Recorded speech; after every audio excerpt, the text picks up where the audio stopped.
বন্ধুরা, ডাল রান্না করতে করতে আমার ধনে পাতা লাগবে, তো চলো ধনে পাতা নিয়ে আসি আমাদের বাগান থেকে।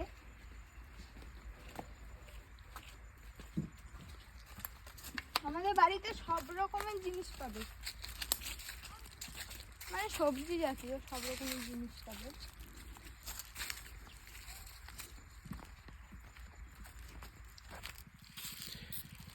তো দেখো ধনে পাতা গাছ, এগুলো কিন্তু একদম দেশি ধনে পাতা, হাইব্রিড নয়। তো চল, জল দিতে হবে গো, গাছগুলো পুরো শুকিয়ে গেছে।